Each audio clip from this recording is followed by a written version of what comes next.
mind. There's this whole concept these days called the One Health concept. I'm not sure if you're familiar with that. Environmental, ecological, and human health all intersect with one another. Zoonotic diseases, the situation we're in right now, right? COVID-19 caused by... Welcome everybody to the second episode of Mentorship Talks. I am your host, Vice President of Wentworth Institute of Science and Health, Isaac Aqua. And today I am joined by a great friend of mine. Haven't gotten to see him a while, but we've both been busy, and we both brought together by a love of science. Perfect timing. This week is Herpetology Week. So this guy is a big fan of all things turtles. So we look forward to hearing more about that and everything about his background. So bring it on to Mr. Jordan Donini. Welcome, Jordan. How we doing? Glad to be here. Thanks for having me. Great man, great man. And you know, we were talking off camera, and I just have to compliment it. Unbelievable background, man. Gotta represent. Absolutely. I bring the turtles wherever I go. All right, awesome, man. So, you know, we just want to get a chance to find a little bit about you. You know, let the audience know, you know, a little bit about your background, where you were at school, and how you got that love for turtles. Sure. So, well, I mean, it's probably what a lot of people say, but it all started when I was little. I was always obsessed with dinosaurs. Okay. So dinosaurs were the kind of the thing growing up. But you know, most of the dinosaurs that you grow up with, they're extinct. Birds are still around, which, they're technically dinosaurs, but those aren't as cool as the other thing. So I went to the next best thing, at least in my mind at the time, and that was the extant reptiles. Started catching lizards in my backyard, but then I was probably 6 or 7, and I found a Florida box turtle in my front yard one day, and I love all reptiles, but it was turtles from there and on out. It was just that changed me that day. So it started with there, and then as I continued through school, I kept pushing the science. I was always big just into having reptiles and working with reptiles, but then I've kind of developed a love of science as I was moving through. I mean, just the overall principles of science really kind of set me up to where I wanted to go. So, and the fact that I could not only work with reptiles, but do it in a scientific manner, I mean, there was no better way. But I ended up going to my undergrad first, actually at a local, it was formerly a community college, now a state college. It was Edison Community College when I was there. It's now Florida SouthWestern State College, where I actually teach now. So I actually am teaching at the first school that I went to now, which is pretty awesome. Nice homecoming story. Did my basic prereqs there before moving on to Florida Gulf Coast University. It's actually how I ended up meeting you and Christy, was through a friend at FGCU who then introduced us. I think we had a couple of good hangouts back in the day.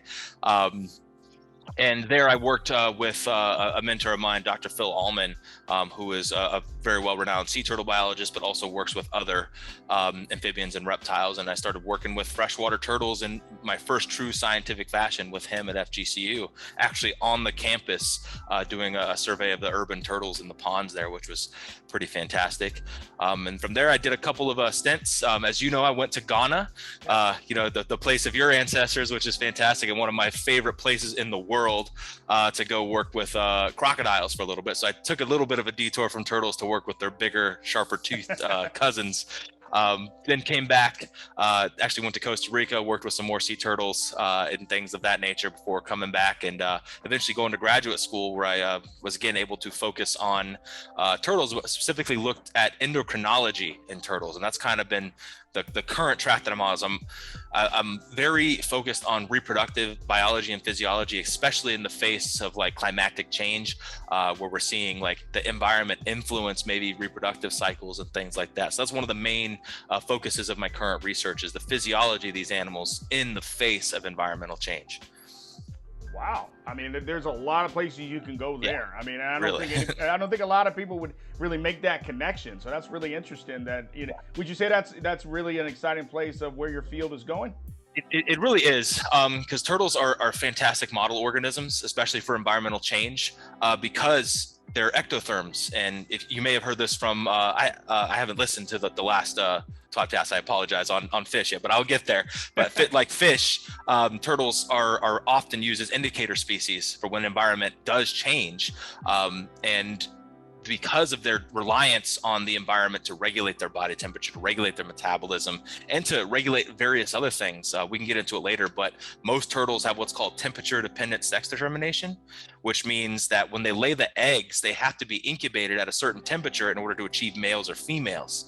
So there's so many paths you can take to study the impact of the environment on these species, and it's almost can be like a canary in the coal mine type of idea for humans when we see some drastic changes in their populations, because turtles are a resilient species. And if turtles are dying off, or if there's issues with turtles, that means we're probably not too far behind them. And that is actually a really good point. So where would you say, we're at in terms of that? Are there any red flags out there that we should be concerned about? A lot of red flags. Turtles, and this is debatable. So if you talk to some amphibian biologists, they may say otherwise. But according to most turtle biologists I discuss with, turtles are probably the most endangered taxa on the planet of vertebrates, in terms of the percentage of the species that are listed as at risk or already endangered or extinct. I think the current stats has 61% of described turtle species as being either extinct or at risk of extinction in like the next 50 years, which is a lot. That's, more than half of the listed species around there. So we know there's some issues going on with turtles, and oftentimes that's not a great sign for what's to come for humans either. Absolutely. Something to keep in mind. So I want to pull it back just a little bit, because I thought your origin story was very interesting. A lot of people take a while to kind of figure out what they want to do, and they can't really point to a place where they really got interested in what they would do for their life's work. Sounds to me that it kind of happened very organically for you, and you just went from there. I'm interested in just, were there any challenges, any times that you may consider something else? And then also having that passion from early on, how did that really help you in terms of your journey, educationally, professionally, and all those kind of things? Yeah, well, the passion and the love of reptiles I had for a long time, I didn't realize you could really work with reptiles in a professional setting, other than like breeding and like hatching out eggs and selling things, right? So like when I was in high school, that's what I thought maybe what was going to happen. But then I actually took some classes I had a really great anatomy and physiology teacher in high school who was like, there's this whole ecology thing that you could do too, where you can actually study wild populations. So I was like, I guess that makes sense. You could do that. So that's great. And then ended up taking a couple of like zoology classes in high school with some really good folks, and really kind of sort of driving me forward. Oh, there is a scientific basis for this that I can continue on. Cause I was always a nerd.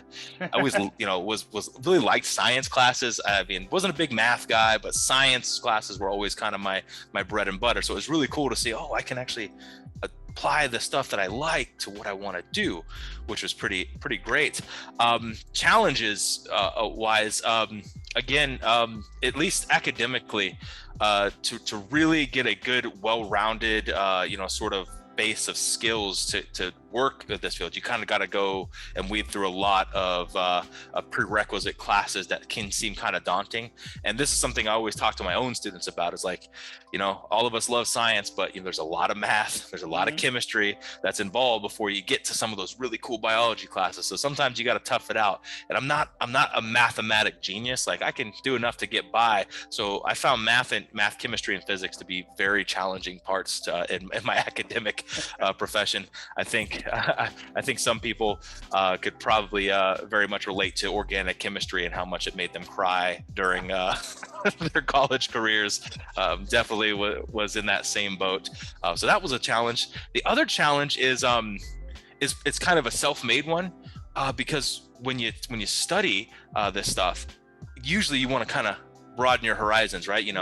A lot of people, they get in like, I'm going to go study this. I'm going to study this. I was stubborn as hell. And I said, I'm studying reptiles. I'm specifically, I really want to do turtles. I'll deviate and do some other stuff, but I'm going to do turtles. So that kind of cuts a little bit off. If you're stubborn like me, you shouldn't be stubborn like me. You should always be open for other opportunity. But I've been so focused in on the reptiles since I was young that kind of made a little bit of a bottleneck effect per se, for me in terms of opportunities. But thankfully I I made a lot of really great connections in my early undergrad career at various conferences and things like that, and was able to get opportunities to continue working where I was at. And here I am continuing to chase the dream, which is fantastic. No doubt, man. You read my mind. Once you said even that I brought up struggles, organic chemistry came to me right away. I don't care how brilliant you are. I think that one is somewhat of a hurdle for all of us. Yes. And for some of us, a fork in the road as to which way you're going to go. Exactly. I won't disclose too much, but I graduated with psychology after starting a bio pre-med. So yeah. Organic will do that to you. It shot me into the social sciences. Yes. So you brought it up briefly. I didn't even know if we were going to talk about it or not, but I think the audience would really love to hear about your journey to Ghana. I saw wonderful pictures about it, heard a lot about it, and it's something exciting that, starting with a love of reptiles and going into science, a lot of people don't think about it could take me around the world. So if you could take a couple minutes and just tell us about that experience and just how science took you there and what you learned and from seeing it, across the world.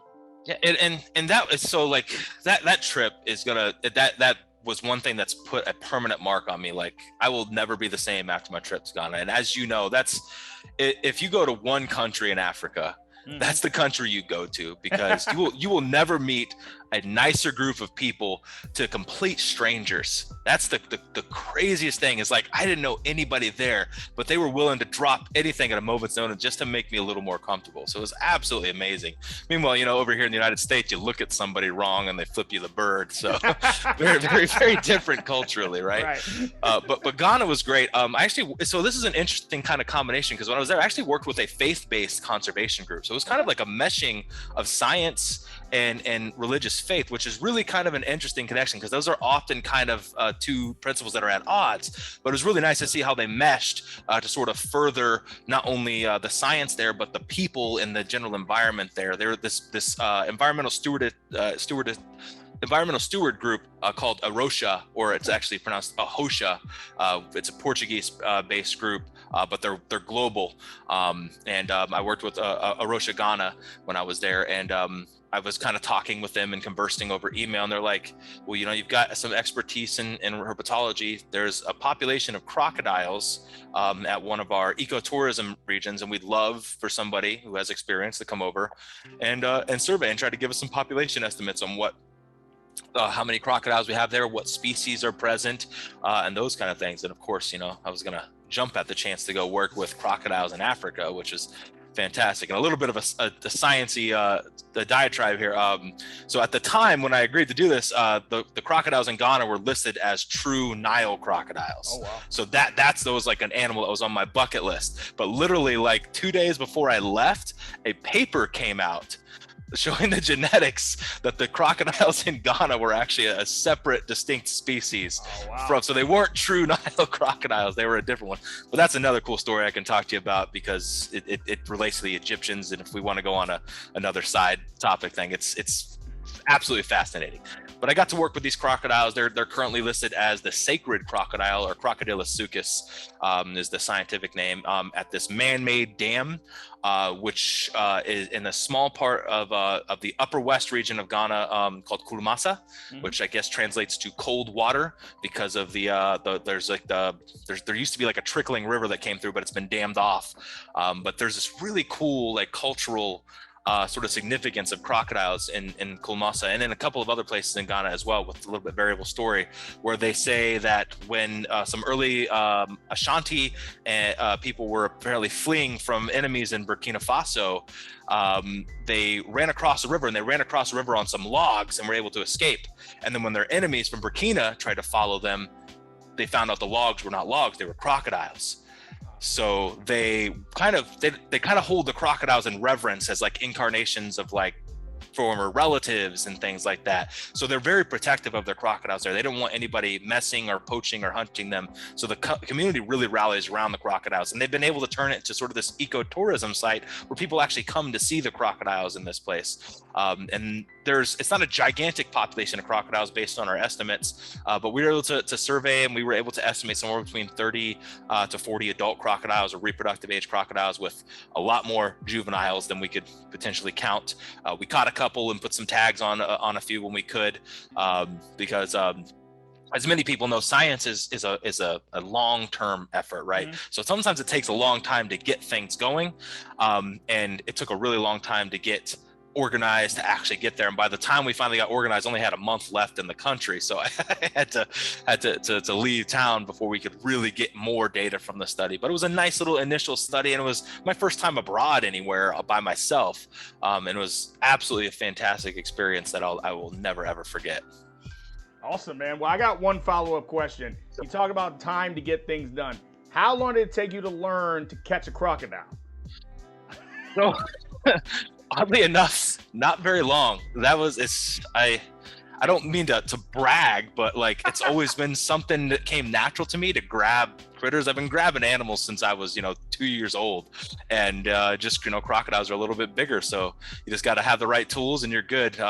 Most of the crocodiles I did grab weren't giant 10-foot crocodiles, so I can't brag that much, but 3 or 4 5-footers in some cases.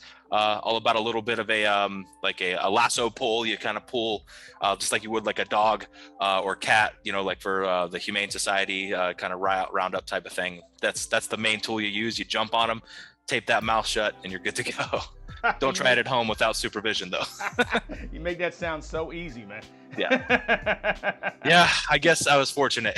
I didn't have any really unruly crocodiles, which kind of goes back to the idea of why these are actually a different species, but nice. It's really interesting.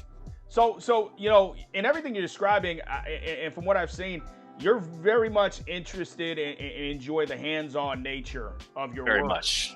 So, as a little bit of a segue, just talk a little bit more about what really gets you excited, what you're working on right now, what you're interested in. Go a little bit deeper there and let us know what's hot in the world of herpetology and sure. science overall. Yeah, so I'm kind of an old school herpetologist in some instances. In terms of what I study, there's a lot of like current stuff focusing on like what I refer to as collectively as the omics, the proteomics, the genomics, and things like that. And there are people way smarter than me and way better at that stuff than me, so I don't even worry about focusing on that stuff. I let them handle that. But there's a kind of a lesser part of natural history studies that is kind of forgotten, and that's the life history aspects. And the life history is basically discussing the timing, effort, and amount of reproduction that these animals do. And that often kind of gets swept under the rug for kind of the bigger, fancier things. But as these animals face extinction, understanding how they reproduce, when they reproduce, why they reproduce when they do, those are questions that are really going to help us with preserving and protecting. So that's kind of the main ideas. I study what's called life history biology. I look at clutch output, how many eggs do they lay in a year, how big are they when they start laying their eggs. Those kind of questions are the ones I really like to ask. And where I work in Southwest Florida, it's effectively the Wild West when it comes to that stuff. There's not been a whole lot of studies down here on those things. And Southwest Florida, as some people say, it's different. I mean, Florida itself is different, but Southwest Florida is different, especially from an ecological perspective, because we're the tropics. Mm-hmm. So we don't have a winter like dormancy period. Some of these animals can reproduce year round, which is wild for a reptile to potentially be able to do that. So that's what we're trying to do right now, is kind of quantify which species can reproduce extendedly, why they can do that. Is it an energy acquisition sort of idea because they're active year round so they can eat year round and gain energy? There's so many questions and hypotheses to sort of come up with that. But our current study is focusing actually the turtles in my background. These are called Florida box turtles. And if anybody here is familiar with turtles and all, box turtles are probably the number one turtle you're familiar with. Mm-hmm. The Florida box turtle in recent years has actually been designated as its own species. Although, again, with taxonomists, there's always debate on what actually even is a species, right? But the Florida box turtles are just a really cool species because they're super generalist. They live in so many different habitats, and the ones we're studying live in a coastal ecosystem with very little fresh water. We're finding them living in like fully aquatic habitats sometimes, which is odd because these turtles are generally thought to be as terrestrial, almost like little tortoises, but they're super effective at swimming. And we're finding some of them like sitting in the same water hole for weeks at a time, which is just absolutely wild. So we're actually monitoring their movements with radio radio telemetry. We have like little radio receivers put on them, and we track them, see their movement patterns. We actually were recently gifted a grant from the Cincinnati Zoo, and they gave us money to actually purchase GPS transmitters as well. So we've got GPS loggers and radio transmitters on the shells of these turtles. The GPS basically takes a data point every hour for up to 30 days. So we're getting so much data on their movement patterns, their habitat use, and all of that's going to tie back into the reproductive effort and things like that. So we're looking at various different aspects of their life history. We're also working with some other species, but box turtles are taking up the majority of our time. Great, man, great. So where do you think your field is going and moving forward, and how is this going to all tie into that journey? Man, really, the field of ecology in general, it's really starting to tighten up with the rest of a lot of major sciences. Medical science and ecology are starting to become much more intertwined. There's this whole concept these days called the One Health concept. I'm not sure if you're familiar with that. Environmental, ecological, and human health all intersect with one another. Zoonotic diseases, the situation we're in right now, right? COVID-19 caused by that SARS-CoV-2 virus, that's zoonotic origins. So being able to tie the health of our animals in with the greater, bigger picture is huge. There are so many diseases right now that are affecting reptiles. Thankfully, none of them have shown zoonotic capabilities really just yet, but who knows if or when that could happen, or if that's even a precursor for some other similar diseases to make the jump to mammals and even humans. You've probably heard of things like white nose syndrome with bats, causing it's a fungus that's causing rapid die-offs. There's at least 3 different viruses in turtles right now that we're worried about causing population declines. So, I mean, just from connecting the zoonotic sort of dots from things, tying in healthy turtle ecology with human health is very easy, and it's a very, very important thing to do.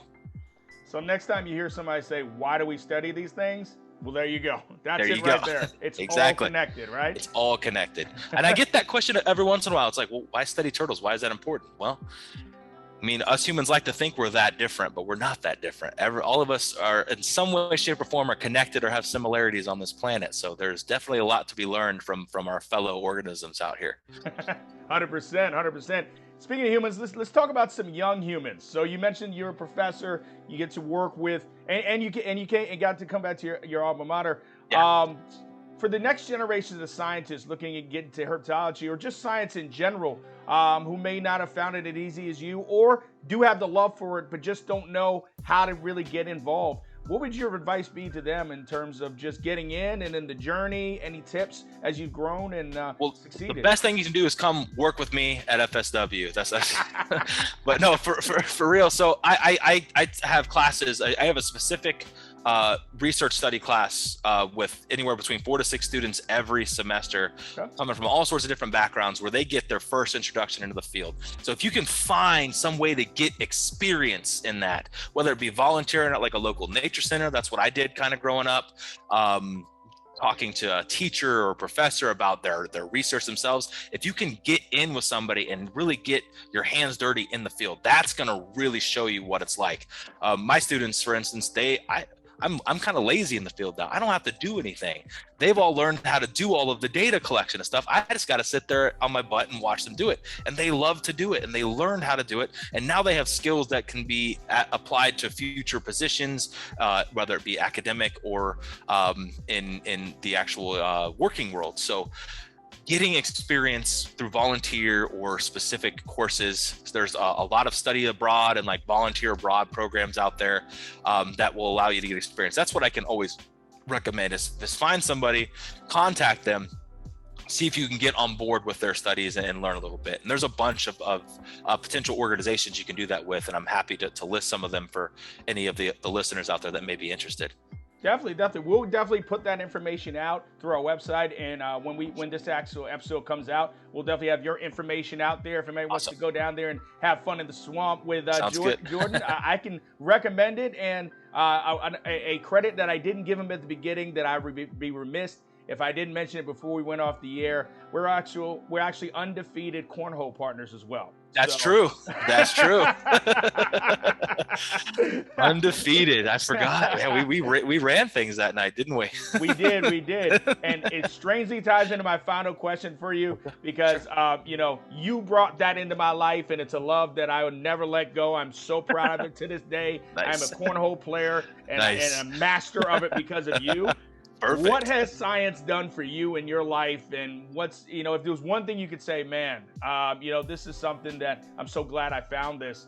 If you can narrow it down to one or one of the many, what would you say? It's hard to narrow it down to one, but just looking at the state of the world right now, if I didn't have science, I think I would be a lot more scared and worried than I am right now. Not that the current state of the pandemic is something not to be worried about, but the fact that I can understand and interpret the basic science behind vaccine trials, behind remediation trials on treatments, understanding vaccine efficacy, all of that stuff has enabled me to make informed opinions about what I should or shouldn't do in this state. And it's been great because I actually have lots of family members and friends that ask me my opinion based on my scientific background. And I'm able to kind of, at least not push their opinion somewhere, but at least inform them in a semi-educated way to make more informed decisions their way.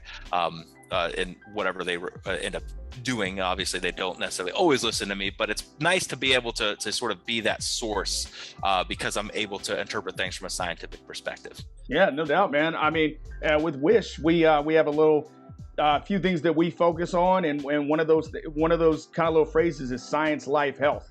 It sounds very simple, but when you think about it, it really is three-pronged like that and kind of touches all aspects of your life. So it's cool to hear you say that. And yeah, you know what? You've been gracious enough to spend time with us. We could probably do 3 or 4 more episodes with you, and we probably will at some point. But I wanted to give you a little bit of chance at the end. Floor is yours. If there's anything you want to promote or anything you want to let people know, about, this is your time to do that, man. All right. So, first and foremost, you can follow us on Instagram at the SWFL_turtle_project on Instagram. If you want to see lots of cute pictures of turtles and us doing work in the field, things like that. So that's one place you can kind of catch up on what we're doing down here in South Florida. And I mean, other than that, I don't really have anything to push. So that's my main thing is just, if you want to follow along with the ride, feel free. Well, we'll definitely do that here at W.I.S.H. We appreciate you joining us again, Jordan, and we look forward to talking to you real soon. Absolutely. Thanks.